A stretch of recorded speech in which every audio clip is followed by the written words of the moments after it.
Hey, Drew, thanks for joining us. We appreciate your time here. We're going to start off with a question from Boise, Bob Beeler in the Bronco Radio Network. Drew, congratulations on a good season. Thank you. Appreciate What it. just was curious as you've looked at film, what impresses you most about Boise State? Yeah, I mean, I think defensively they're a really sound unit. You don't see many mistakes or, in the run game, like guys in the same gap, not many blown coverages. So I think they're a very sound and disciplined group, and that starts with the coaching staff. They do a great job in getting those guys aligned in the right spots. And I think the biggest thing that sticks out just about the players is how hard they play to the whistle. They're playing through the whistle every single snap there is. So a lot of respect for these guys that they've had a great season. So it's going to be a fun matchup. Thanks, Bob. We'll go to Mark Brennan, Lines 24/7. Mark. Hey, Drew, thanks for your time. Yep, no problem.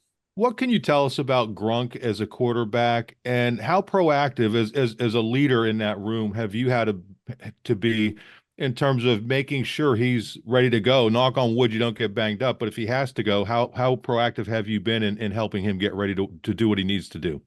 Yeah, I mean, I think the good thing is I haven't really had to, just because that's the way he's wired, and the way he's motivated. Like he's not externally motivated. He's internally motivated just by what he wants to accomplish in his career. And obviously, I think he has a really bright future ahead of him. But as far as a quarterback standpoint, like he can make every throw on the field.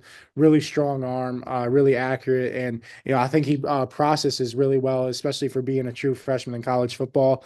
And I think going against, a defense like we do every day since he's been on campus, since, spring ball through fall camp and throughout the season, has helped him, grow mentally. And I think he's done a fantastic job since he's, been on campus. But, I think I've started to see him, gain that confidence in himself these last couple of weeks, and really just knows how to go about his business at the end of the day. Thank you. We'll go to Michael Porman. Michael. Thanks. Hi, Drew. Quick question. What's the secret sauce for this team? What makes this team different than anyone you've ever been on, and maybe any of the teams left in playoffs? I mean, I think overall it's our culture. I think obviously I can't speak on anywhere else just because I've never been anywhere else but Penn State. But the culture we have inside the locker room, between players and the whole coaching staff and support staff, I think is second to none. I think that's kind of what makes us different. At the end of the day, like we all have the same goal, and we're all in alignment with each other, which I think it's different now. But I think that's one of our strengths as a program in general, is just the culture. And it's been the best experience I could have asked for ever since I've stepped on campus. Like the older guys, taking the young guys under their wings, and showing us the ropes. And then when it's our time to be the older guys like we are now, carrying that tradition on, and just helping out the young guys whatever we can, with whether it's with like just managing the school day, and like how to be a Penn State football player at the end of the day, or just the X's and O's, and them asking us questions, and being like a second coach for them that they can just go up and ask questions to. So I think that's the thing that really makes us special, is just how connected we are with one another, and just our culture in general. Thanks, Drew. We'll go to Rich Scarcella. Rich. Thanks, Scott. Drew, thanks for your time. You've expressed faith all year in the offensive line, but it seems at least the last two games, they've taken it up a notch. What have you seen from the offensive line the last two games? I mean, I think they're just playing super fast. And we always talk about winning with speed on the perimeter, but I think the offensive line has really, taken that into their own game, winning with speed up front, and being physical, and, doing whatever they can to, just get the job done at the end of the day. And I think that's a group that takes a tremendous amount of pride in their process throughout the week and the way they prepare. And then, it shows on Saturdays with the way they play. And, there's nobody else I'd rather have, up in front of me, blocking for me and protecting for me than those guys. I think Coach Trout does a phenomenal job with getting them prepared, and just prepping them for different blitzes and stunts that they're going to see throughout the week. and they do a great job of just executing and studying the game plan. So we always talk about it like we go as the O line goes, just because when they're giving me time, it gives me time to go through my progressions and get the ball to our playmakers in space. And then when they're blocking really well in the run game, obviously it's just giving Nick and Katron a head of steam, and not getting touched to the second, third level, and that's when they're at their best too. So they've done a great job throughout this year, and it's been fun to see their evolution too, just because obviously a little bit of a younger O line in terms of experience, but I think they've done a great job throughout this whole year in general. Thanks, Drew. We'll move on to Audrey. Hey, Drew, thanks for your time. I'm wondering kind of what did those moments late at USC and on the road at Minnesota, those clutch kind of game, potentially season-defining moments, what did they mean to you? And did those moments like teach or reinforce anything for you guys as an offense?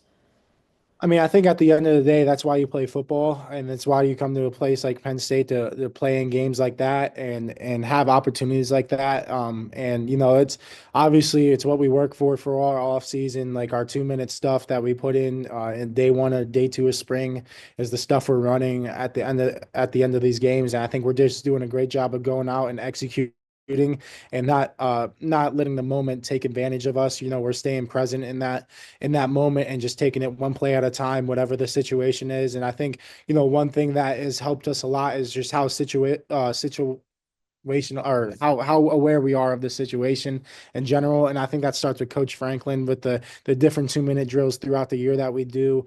And then us, as players, just communicating with each other, in and out of the huddle of what the situation is, how much time we have left, if we have any timeouts, or what do we need in that situation, if it's a field goal, touchdown, or just points in general. And I think we do a great job of, being on the same page with communication, because at the end of the day, that it can be hectic and chaotic, but if you're on the same page, you'll get the job done. It's when you aren't on the same page, when things don't go right, and that sort of thing. So I think we do a great job of just talking about it at length. So when those situations do happen, we're just going out there and playing. Thanks, Drew. We'll move on to Tyler Donahue from Lions 24/7. Thank you, Drew. This is a longer season than you've ever encountered at this level, and you've had a bunch of opportunities to do some self-evaluation, I'd imagine, with some of the gaps in between these postseason games. Not just, I know there's been a lot of comparison to who you were as a sophomore, but when you look back at who you maybe were coming out of August, entering this season, where do you feel like you've made the most important steps forward that can help put this team in position to win more ball games moving forward? Yeah, I mean, I think just my confidence in general, and the way I prepare, and I would just say that goes along with leadership at the end of the day.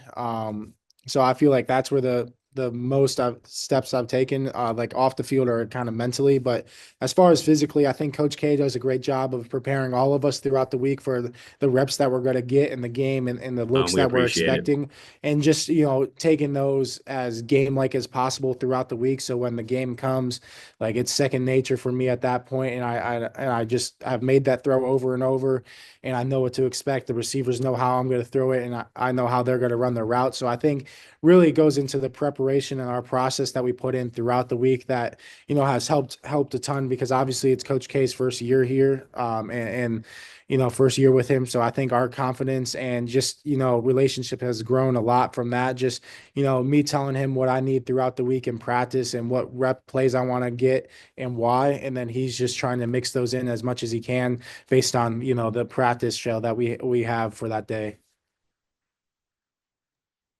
Thanks, Drew. We'll move on to Mark Wogenrich. Hey, Drew, you've talked a lot about preparation. How did you prepare the last couple of days? What has your schedule been like? Are you still keeping, I mean, did you still keep the 6:30 wake up call to watch film? How much Boise State film have you watched? Did you even get to go home? Did you give yourself a break since Saturday? Yeah, I mean, Saturday, so it was a little bit different schedule for us. Sunday was earlier morning meeting so we can go home. So, I mean, honestly, I started watching Boise like Sunday morning.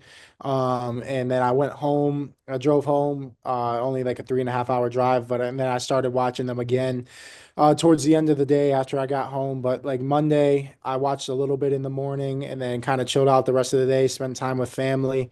And then Tuesday, same thing. I watched probably like an hour or two in the morning. And then obviously yesterday we came back and we had practice, so I watched them naturally just with the meetings that we had scheduled. And then, I mean, today I was in here pretty early again. I think it was like 6 or something like that. So I was in here early because we had a lift today. But I mean, I gave myself time off, but at the end of the day, like I love playing ball and watching ball in general. So, for me, it's kind of enjoyment as much as that might be weird to say. Like I enjoy watching film, and so when I'm home, like I'm always watching it anyways. So it's kind of part of my routine now. All right, we'll go with Andrew Clay. Andrew. Real quick, first on the Maison des Champions shirt. Did you do that? That's a leadership camp. Did you do that, or is that just a shirt? I got it for Christmas. My mom got it for Okay, Christmas. so it's just a shirt, no problem. My Yeah. question, it's a leadership camp for athletes, so that's why I didn't know if you did it. My question for you is how different is bowl prep this year for the postseason different than it was for the Peach Bowl?